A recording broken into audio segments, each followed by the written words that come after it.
నమస్తే, నేను Sahasra. Welcome to our channel.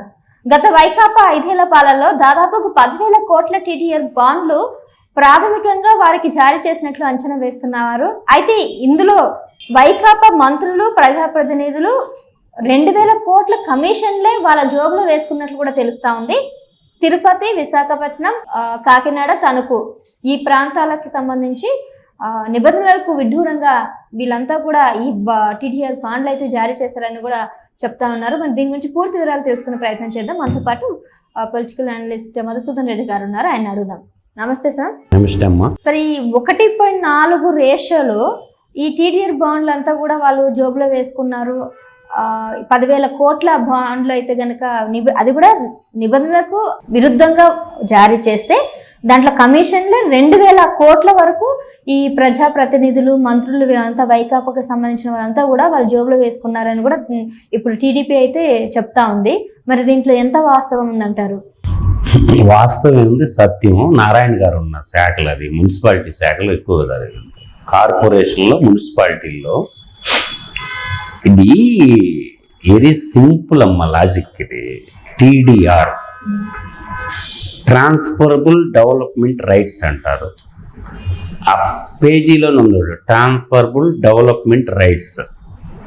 అంటే ఈ పట్టణాలు అనేవి పల్లెలు కుజించుకొని పోతుండే, పట్టణాలు భారతదేశంలో విపరీతంగా పెరుగుతుంది.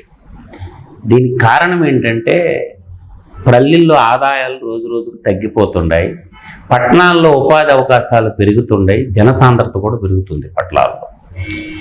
ఈ జనసాంద్రత పెరుగుతున్నప్పుడు పట్టణ అవసరాలు తీర్చాల్సిన బాధ్యత ప్రభుత్వాల మీద ఉంటుంది.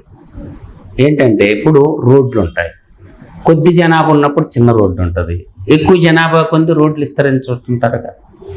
ఈ రోడ్లు విస్తరించడంలో భాగంగా ఇప్పుడు మనం రోడ్డు పోయాలి, అక్కడ ప్రభుత్వానికి భూమి కావాలి కదా. అక్కడ ప్రభుత్వానికి భూమి కావాల్సి ఉన్నప్పుడు ప్రభుత్వం దగ్గర డబ్బులు ఉండవు. వాళ్ళు ఒక బాండ్లు చేస్తారు, ఏది టీడీఆర్ బాండ్ అంటారు. అక్కడ ఉన్నటువంటి మార్కెట్ వాల్యూ క్యాలిక్యులేషన్ చేసి ఆ వర్తగల ఇలువ గల బాండ్లు వాళ్ళకి ఇస్తారు. ఈ బాండ్లు వాళ్ళు ఎవరికైనా అమ్ముకోవచ్చు, బ్యాంకర్స్కి అమ్ముకోవచ్చు, రియల్ ఎస్టేట్ వాళ్ళకి అమ్మవచ్చు. దాని వెనకనే ఒక బిల్డింగ్ ఉందనుకో, అంత పరిధి ఒక 2 ఫ్లోర్లు పైన బిల్డింగ్ వేసుకోవడానికి కూడా పర్మిషన్ ఇస్తారు. అట్లా వీళ్ళు ఏం చేస్తారంటే, ఉన్న మార్కెట్ వాల్యూ ఒకటైతే ఆ మార్కెట్ వాల్యూ కాడికి డబల్ త్రిబుల్ వేసి బాండ్లు రెడీ చేసుకున్నారు. అది కుంభకోణం కాదు, దాన్ని లూట్ చేయటం అంటారు అన్నమాట. ఒక సర్వే నెంబర్లో మార్కెట్ వాల్యూ ఉంటుంది. సపోజ్ మనం క్యాల్కులేషన్ చేసుకుంటే ఇప్పుడు కమర్షియల్ వచ్చేసరికి ఇప్పుడు బెంగళూరు అయితే ఎస్ఎఫ్టీల్లో ఉంటుంది, మనకి గజాల్లో ఉంటుంది. హైదరాబాద్ కానీ ఇక్కడ గజాల్లో ఉంటుంది. ఒక గజానికి ఇంత అని ఉంటుంది అమౌంట్. కానీ వీళ్ళు ఏం చేస్తారంటే అక్కడ 10 రూపాయలు దాన్ని 40 రూపాయలు చేస్తాం. నీకెంత నాకెంత, మామూలుగా వస్తే ఎంత వస్తుంది, ఎంత ఇస్తావు, మేము చేసి పెడతాం. అట్లా తణుకు పట్టణంలో భారీ ఎత్తున అవినీతికి పాల్పడారు. అక్కడున్న స్థానికంగా ఉన్నటువంటి తణుకు ఎమ్మెల్యే దాన్ని మన అసెంబ్లీలో కూడా రైజ్ చేయడం. అదేవిధంగా విశాఖపట్నం, తర్వాత గుంటూరు, నెల్లూరు, ఆ తర్వాత తిరుపతి, ఎక్కడైతే పెద్ద పెద్ద పట్టణాలు ఉన్నాయో అక్కడల్లా ఈ టీడీఆర్ బాండ్ల కుంభకోణం చాలా భారీ ఎత్తున జరిగింది. అంటే దీనికి అంతటికి కారణం ఏంటి? దీనికి కర్త కర్మ క్రియ ఎవరంటే ఏం చెప్పగలం? రాజకీయ నాయకులు. అంటే ఇప్పుడు ఇదంతా మీరు అన్నట్టు కూడా ఈ స్కామ్ అంతా జరగడానికి పూనుకుందంతా కూడా రాజకీయ నాయకులే అంటారా? అధికారులు ఎవరు దీంట్లో ఇన్వాల్వ్? అధికారులకు తెలుసమ్మా, నేను అదే చెప్పినానా, నీకేంటి నాకేంటి అంటే వాడు గ్రీన్ పెన్నాతో సంతకం పెట్టినట్టుకు వాడు వాటా వాడికి పోద్ది. ఈయన ప్రజల తరపున ఉంటాడు కదా, ప్రజలకు సేవ చేస్తాను, ప్రజలకు రక్షకుడిగా కాకుండా ప్రజాధనాన్ని భక్షకుడిగా తయారు. దీనికి అంతటి కారణాలు లేకపోలేదమ్మా. ప్రజలు ఏంటంటే ఎప్పుడైతే ఈ ఎమ్మెల్యేలు, ఎంపీలు కావాలని చెప్పి 100 కోట్ల రూపాయలు పెట్టి ఎప్పుడైతే వాళ్ళు ఎలక్టెడ్ అవుతారో, మనం ఆ రోజు అనుకుంటాం మనకు వచ్చేది 2,000 వస్తుండేలే, ఇంట్లో 4 ఓట్లు ఉంటే 8,000 వస్తాయిలే, లేదు 3,000 లెక్కన పంచితే అర్థమవుతుందా 24,000 వస్తాయిలే. ఇప్పుడు మన ఇంట్లో 4 ఓట్లు ఉండే 4 మూడు 12,000 వస్తాయి. ఒకవేళ 5,000 లెక్కన ఇచ్చారనుకో, ఏదో ఒక టీవీ కొనుక్కుంటామో ఫ్రిడ్జ్ కొనుక్కుంటామో అలవాటు చేసేసారు. ఏది వాడు ఒక్కరోజు ఇస్తాడు.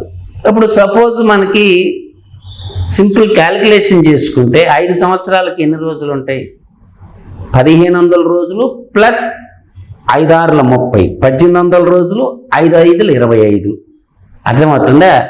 1,825 రోజులు. 1,825 రోజులు రోజు మనిషి అన్నోడు ఒక టీ తాగుతాడు. పల్లెల్లో కూడా తాగుతాడు. టీ ఖరీదు ఎంత?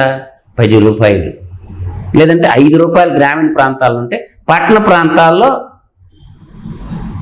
10 రూపాయలు ఉంటుంది. పట్టణ ప్రాంతాల ఎచ్చలోళ్ళు తాగే టీ 100 రూపాయలు కూడా ఉంటుంది కొన్ని రెస్టారెంట్లో. అట్లా ఏంటంటే ఒక రోజు ఒక టీ తాగితే 10 రూపాయలు అవుతుంది. కానీ మనం ఏం చేస్తున్నాం? మనం చేసేటటువంటి పని ఏంది? రూపాయి అంటే 2,000 రూపాయలు నీకు ఇస్తున్నాడంటే ఓటుకి రూపాయి ఇస్తుండ రోజుకి. రూపాయి కోసం ఓటు అమ్ముకుంటావా?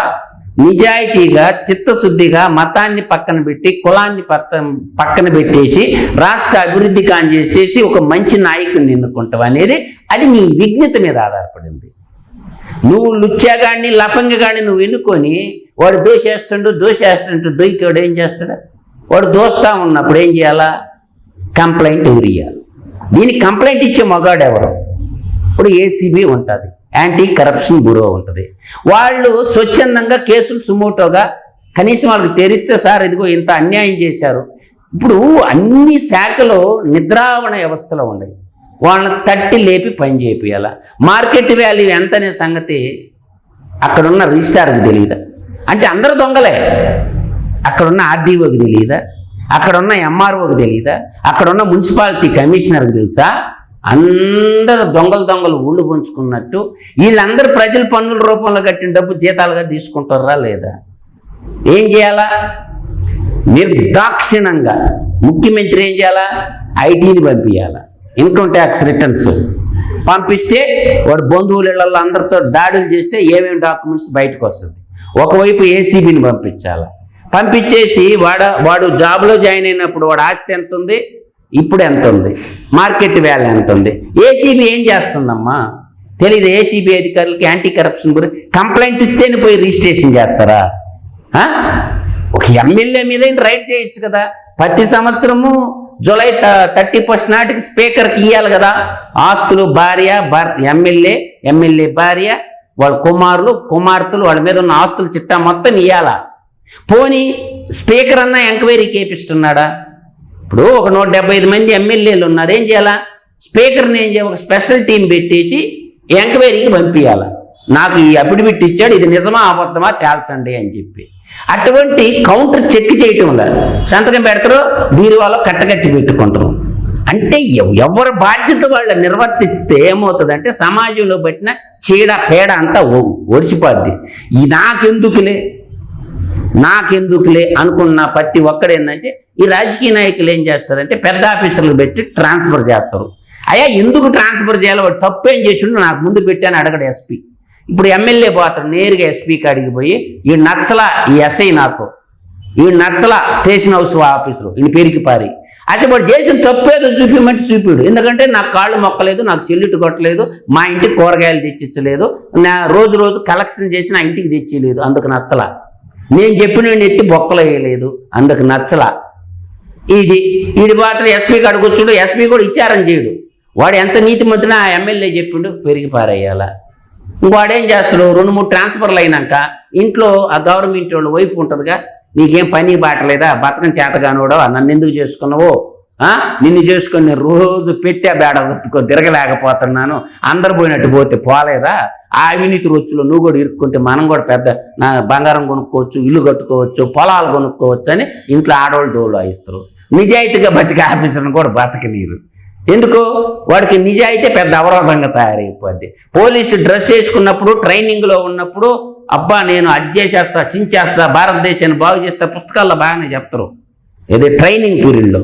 కానీ కేరా గ్రౌండ్కి వచ్చేళ్ళకి టోటల్ రివర్స్ ఉంటుంది. అరిచేయి ముందు తెల్లంగా ఉంటుంది, అందరికీ నల్లోడికైనా తెల్లంగా ఉంటుంది, ఇటు తిప్పితే ఒక రంగు తేలిపోద్ది. అట్లా ఏంటంటే ఈ టీడీఆర్ బాండ్ల కుంభకోణం ఏంటంటే రాజకీయ నాయకులు ప్లస్ బ్యూరోక్రాట్లు కలిసి ప్రజా సంపదని దోచేసేదానికి తయారు చేసుకున్నటువంటి పెద్ద అది స్కీమ్ కాస్త స్కామ్ చేశారు. అందువల్ల ఏంటంటే ఇందు గలడు అందు లేడు సందేహం వలదు, ఎందెందు ఎతికినా అవినీతి గలదు అని మాత్రం నేను చెప్పగలను. అందువల్ల ఏంటంటే ప్రజలు జాగ్రత్తతో ఉండాలా, ప్రశ్నించే తత్వాన్ని అలవాటు చేసుకోవాలా, అంతేగాని చెప్పుకుంటా పోతే చేట భారతం అంతా. Right sir, thank you.